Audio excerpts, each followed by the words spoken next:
எடப்பாடி பழனிசாமிக்கு பயம் வந்துவிட்டதால் தான் இரட்டை இலை தொடர்பான வழக்கை விரைந்து முடிக்க வேண்டும் என தேர்தல் ஆணையத்திடம் கேட்டிருக்கிறார் என புகழேந்தி தெரிவித்துள்ளார். அதிமுக உட்கட்சி விவகாரத்தில் தேர்தல் ஆணையம் சம்பந்தமான வழக்கு எடப்பாடி பழனிசாமி தரப்பில் தொடுக்கப்பட்ட வழக்கு இன்று சென்னை உயர்நீதிமன்றத்தில் நீதியரசர் சுப்பிரமணியம் முன்னிலையில் விசாரணைக்கு வந்தது. அப்போது இபிஎஸ் தாக்கல் செய்த மனுவின் நகல்கள் வழங்கப்படவில்லை என ஓபிஎஸ் மற்றும் புகழேந்தி தரப்பு தெரிவித்தது. இதையடுத்து முறையீடு நகல்களை வழங்க உத்தரவிட்ட நீதிபதிகள் வழக்கு விசாரணையை வரும் 10ஆம் தேதி ஒத்திவைத்தனர்.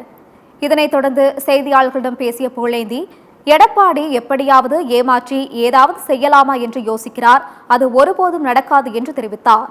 பழனிசாமிக்கு பயம் வந்துவிட்டதால் இந்த வழக்கை சீக்கிரமாக முடிக்க வேண்டும் என்று தேர்தல் ஆணையத்திடம் கேட்டிருக்கிறார் எனவும் கூறினார்.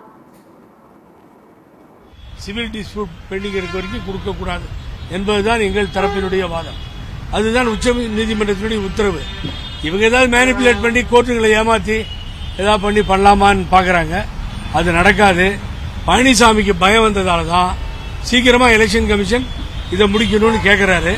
அது அவ்வளவு சீக்கிரம் முடியாது. ஏன்னா நான் எங்களுடைய கால நிர்ணயம் கொடுத்த மனுக்கள் எல்லாம் பல வருஷமா நான் கொடுத்தது, சூரியமூர்த்தி கொடுத்தது, இப்படி பலர் கொடுத்தது அங்க பெண்டிங் இருக்கு. அப்ப இப்ப மாத்திரம் என்ன அர்ஜென்ட் வந்துச்சுன்னா எலெக்ஷன் வந்துருச்சு. எலெக்ஷன் வந்ததால தூக்கி கொடுத்துணுமா?